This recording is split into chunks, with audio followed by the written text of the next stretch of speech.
Yan, so ito mga kadiskarte, magbubuo na po tayo ng ating Hyundai Tucson na makina. So nalinis ko na kasi siya lahat, hindi na natin na videoan. So ito na yung ating gagawin. So na yung mga parts. So ito nalagay ko na rin yung bagong piston ring. Yung connecting rod na dalawa na bago nalagay ko na rin. 3 and 4. So nalagay na rin natin lahat ng mga kwan dyan, bearing dyan.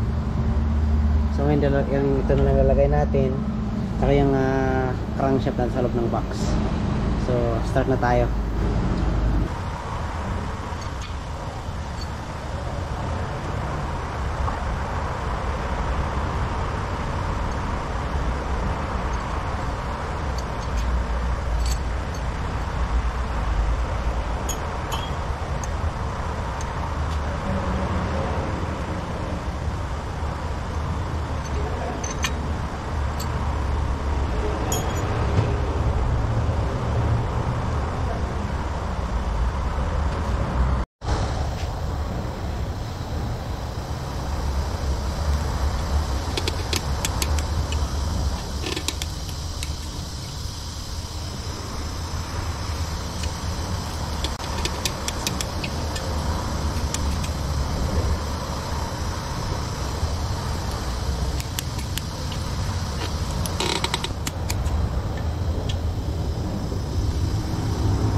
So yun ito mga kadiskarte, na ilagay na natin yung kanyang piston, yung kanyang crankshaft, yung kanyang oil pump.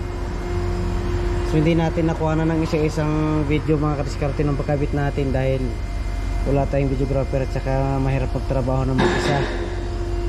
Yan, so itong mga timing yan, meron naman mga timing mark yan kaya hindi kayo malilito dyan. Saka ito.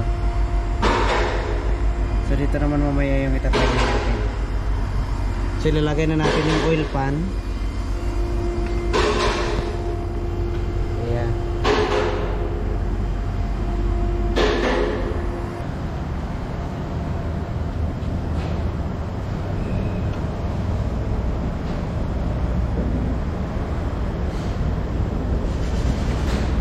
Mia. Yan, so yung mga kadiskarte, nandito na, nalagay na natin yung cylinder head gasket. Nalagay na natin yung cylinder head. Sa paglagay naman nito mga kadiskarte, pag kayo may mga marka, nalagay nyo na sa taas.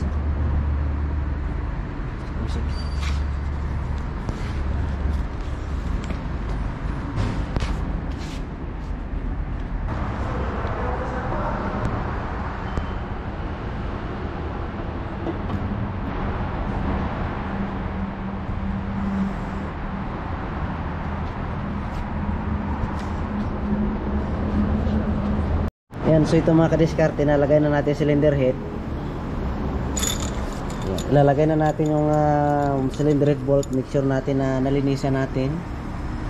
At saka yung mga pagpapasukan natin dyan bago natin salpak yung cylinder head, kailangan malinis.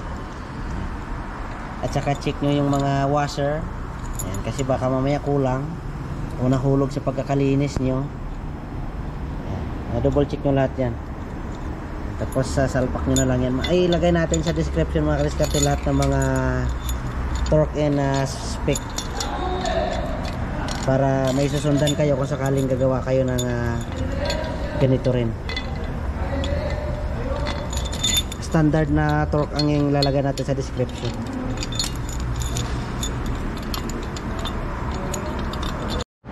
Yan, so ito mga kadiskarte, ang first torque ng kanyang cylinder head bolt. Ilagay din natin sa description, pero halimbawa na-torque nyo na ng first step na torque, kung wala kayong tools na pang 90 degrees, markahan nyo na lang. Yan, kailangan yung tuldok na yan mapupunta dito sa likod, dito tuldok, kailangan dito siya mapunta 90 degrees. Ganon din yan nilagay ko dyan sa kabila.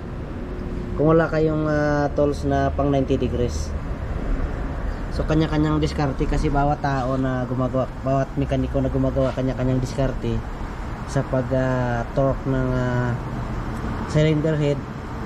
Ang kailangan mo lang niya sundin yung mga sequence ng torque at saka yung tamang torque niya. So yung tamang torque niya, standard na torque, ilagay natin sa description para kung sakaling magbuo rin kayo ng mga makina na katulad ng modelo, alam nyo na ang kanyang mga torque.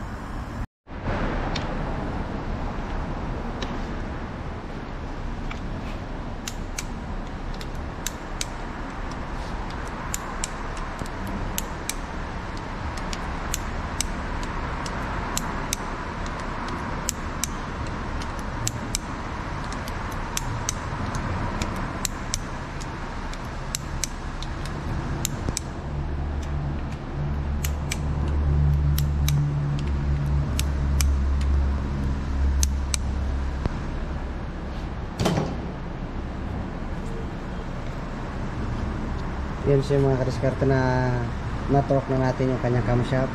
Ngayon sisitix na naman natin ngayon yung kanyang timing. Hindi dito.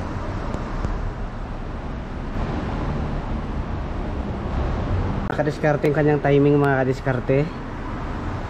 Kung papansin nyo dyan, dito. Tsaka yan. Tsaka dito sa ilalim. Yan yung kagandahan mga kadiskarte kasi may timing mark siya. Kaya hindi talaga kayo malilito. Yan katulad niyan.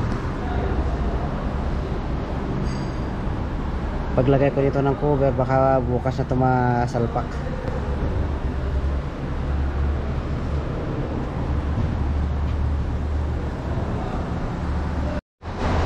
Yan siya na mga kadiskarte. So bago niya ilagay yung cover niya, yung kanyang valve cover, lagay niyo muna una to kasi baka makalimutan nyo, baklasin nyo ulit yung cover. Yan, so ito mga kadiskarte, natapos na natin lagay yung mga ibang parts. Yung kanyang transmission, dito na lagay namin sa baba. Ito mga kadiskarte, hindi naman natin sama sa video, madali lang naman yan. Tapos yung mga ibang parte na lagay natin. Yung mechanical niya, ihuli na natin yan.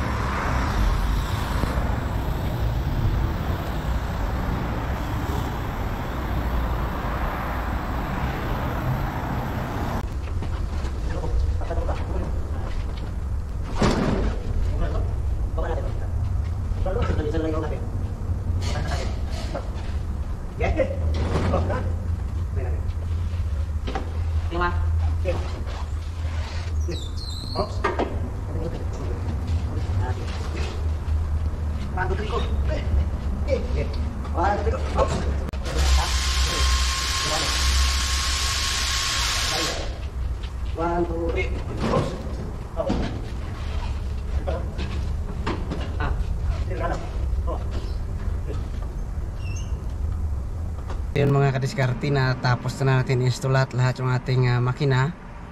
So ngayon start na natin, tingnan natin yung ang andar niya kung maingay pa ba. So ito, ayan so mga kadiskarte, start na natin yan. Ito ay papakita ko lang sa inyo kasi ito mandar naman na ito, pinandar ko na kasi. Ayan, so start na natin, papakita natin sa inyo.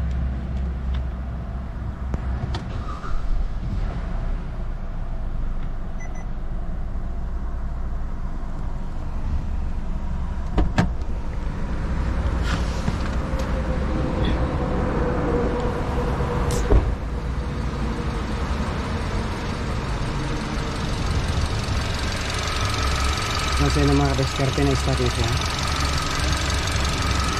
Ito yung kung maalala nyo, ito yung maingay na makina. So natapos na natin overhaul. So ito na yung kinalabasan.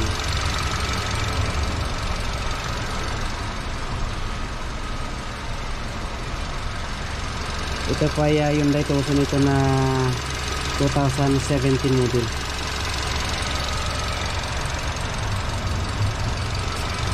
So ito na test drive na rin namin ito kanina. Okay na rin siya. So ready for release na itong ating unit. Hindi na natin na Ayun dito mga kadiskarte, hindi na natin na videoan lahat na complete video dahil mahirap mag trabaho habang nagbibideo kasi makakalimutan natin yung mga ibang parts. Sarap kasi mga kadiskarte na nagtatrabaho, nagbibideo. So yun na lang, at least ito na natapos na natin yung ating trabaho. So yun, thank you mga kadiskarte. God bless po sa inyo lahat.